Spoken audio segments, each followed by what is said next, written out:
Greetings, humanity! Today is Tuesday, March 17th, 2026. Let's grok the news. I'm Robert Gardner, using Grok, the most truthful AI in the world, each weekday to help me search out and to summarize the biggest headlines in the news today. You also get the unparalleled benefit of this observer's opinions. We briefly review a roundup of the most critical reports in the world. But first, and mostly in this special report, another deep dive into today's top story, the conflict in Iran. That's coming up right after this. M.S. Gardner, my wife, is author of last year's Moon Meridian Prize winner from April Gloaming Publishing, Wolf's Bane, a dark, serious, modern take on an old fairy tale. I'm telling you, you've never heard Little Red Riding Hood told like this. It's a page-turning Southern Gothic story for adults. Wolf's Bane, available now at thecuriousauthor.com. All one word, thecuriousauthor.com. Also available at Amazon. And now, let's grok the most important news in the world today, starting with our lead story, Dateline, Tehran. The U.S.-Israel war against Iran has entered its third week with dramatic escalations on both sides, as Washington and Jerusalem claim major blows to Tehran's military, while Iran continues retaliatory strikes against the Gulf region, driving oil prices higher and straining global alliances.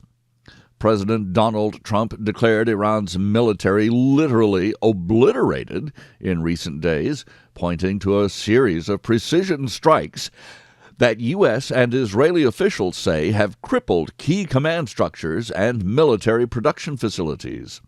In the most significant targeted killings since the conflict began, Israel confirmed the deaths of Ali Larijani, Iran's influential security chief and former parliament speaker, along with the commander of the Basij military in a strike on Tehran. Israeli sources describe the operation as sending a clear message to remaining Iranian leadership: compromise or face elimination. Iran, however, has still refused to back down. State media reported fresh missile and drone barrages targeting Gulf energy infrastructure, including a drone strike that sparked fires at a key UAE oil port and attacks near Dubai's airport. Iranian Foreign Minister Abbas Araghchi has announced that the Strait of Hormuz remains open to all shipping, except vessels linked to the United States and Israel, threatening the choke point through which roughly 20% of the world's oil passes. Brent crude hovered still near $105 a barrel amid the uncertainty, fueling inflation fears worldwide. Allied response has been tepid, to put it mildly.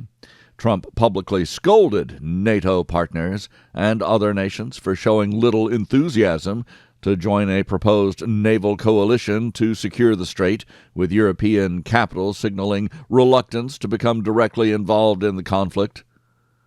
Oh, but please, Uncle Sam, send us more money. U.S. officials reported more than 200 American troops wounded in the operation so far, while aid groups warn of a deepening humanitarian crisis in Lebanon, where Israeli strikes tied to the broader campaign have displaced over 1 million people. The war's economic ripples continue to spread. Markets show mixed signals as investors weigh the risk of prolonged disruption against what this observer considers childish hopes for de-escalation talks, although Trump has insisted Iranian officials want to make a deal following the heavy losses. The deals they have proposed so far are utterly impossible. They are not getting reparations from the U.S. For this conflict. That's not happening. The U.S. is not leaving the region, and Trump has insisted that nothing other than unconditional surrender will end this conflict with that regime. Gulf economics, already reeling from attacks on the energy sites, face growing recession risks. Neighboring countries brace for potential refugee flows. Inevitable critics, including former U.S. military voices, who, despite the obvious unprecedented speed and severity of Operation Epic Fury without one boot on the ground, have questioned whether objectives remain clear or attainable, while Trump maintains the campaign is both a little excursion and a necessary war to neutralize the threat that the Iranian regime poses. This observer does not recall those same voices raising similar concerns about the unending war in Ukraine.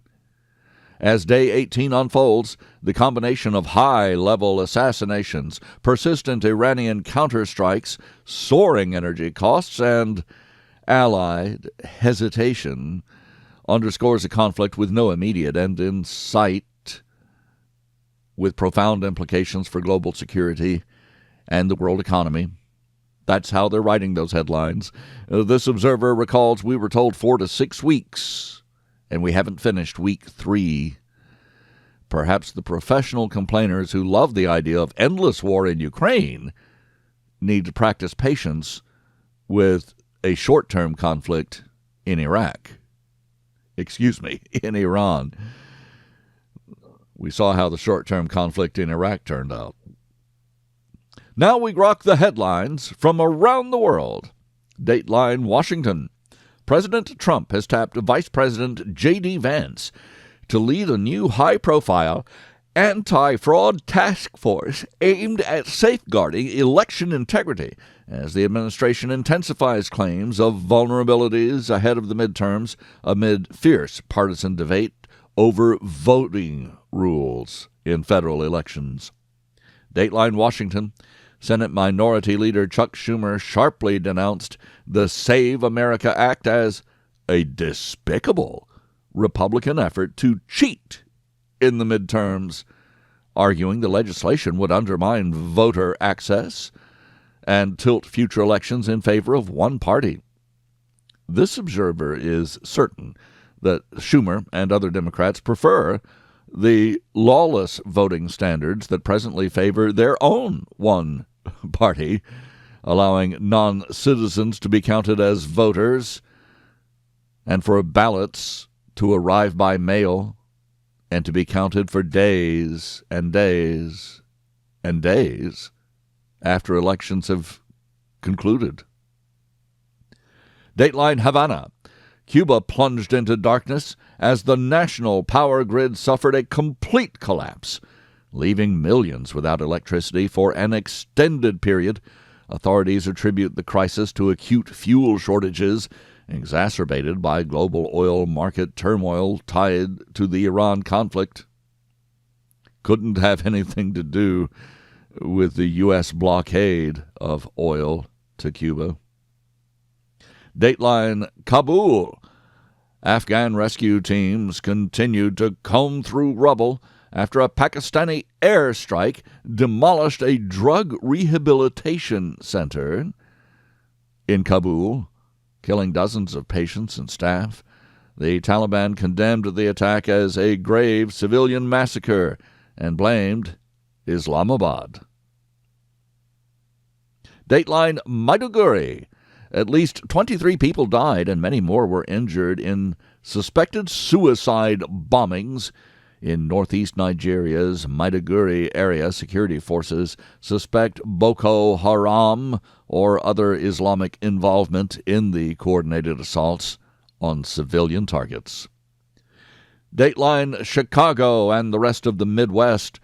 A powerful late winter storm system is hammering the U.S. Midwest and plains with heavy snow, blizzards, tornado threats, and damaging winds, forcing hundreds of flight cancellations, school closures, and widespread power outages. Dateline Washington. President Trump publicly marked California Governor Gavin Newsom's self-proclaimed dyslexia during remarks targeting Democratic leadership. Actually, he was He was insulting Gavin Newsom's ridiculous statements, not the dyslexia that Newsom blamed the statements on. Well, this has prompted fresh accusations of ableism and escalating the bitter political feud between the two figures. This observer thinks that Newsom must have absolutely nothing better to run on than Trump's insults and claims that Trump is an ableist. Dateline, doesn't that sound ridiculous? Dateline London, Ukrainian President Volodymyr Zelensky is scheduled to meet Prime Minister Keir Starmer in London to formally sign a new bilateral defense and security pact, deepening military cooperation as Ukraine continues its fight against Russian forces on behalf of European globalists. Certainly it's not on behalf of Ukraine. This observer sees that London cannot keep savages in rubber boats from invading England by the thousands and the millions, and wonders how long Russia will put up with their globalist jihad against Putin. Dateline Mumbai, India's massive $300 billion IT and outsourcing sector faces an uncertain future as rapid advances in artificial intelligence threaten to automate millions of jobs and force a fundamental restructuring of that pesky industry. Well, this observer just doesn't care whether the call center is automated or staffed with people who speak very poor English. This observer does not do business with phone solicitors. And you shouldn't either. Dateline Washington. White House Chief of Staff Susie Wiles has announced she's been diagnosed with breast cancer. She plans to continue her full duties while undergoing treatment, with President Trump expressing strong support. Dateline Washington. U.S. Border Patrol Chief Greg Bovino, a key figure in immigration enforcement, will retire in the coming weeks amid ongoing personnel and policy shifts. Dateline Nashville. A group of Tennessee teenagers filed a federal lawsuit against Elon Musk's XAI company, alleging that the Grok AI system, the one that this observer uses, generated and distributed explicit pornographic images depicting them without permission or consent. One might as well sue all of the rest of the intelligence industry, as well as Adobe Photoshop and every other tool that people use or abuse. Paintbrushes will be next. It is not the tool that should be sued, but the instigators of the pornography. Dateline Brussels. European travel this summer is expected to face severe delays and long lines at the borders due to newly implemented Schengen entry rules, expanded biometric checks, and heightened security screening requirements. This observer wonders if that will apply to all of the illegal immigrants throughout Europe. Dateline Colombo. Sri Lanka's government has declared every Wednesday a national day off. This is to reduce fuel consumption and ease pressure on the country's strained energy supplies amid the rising global oil prices. And here's a global dateline for you. Neuroscientists have identified a previously unknown mileage clock mechanism in the brain that precisely tracks traveled distance. This offers new insights into spatial navigation and memory formation. Well, I thank you for listening. Please join me tomorrow to once again Grok the News. I'm Robert Gardner. Godspeed and God bless.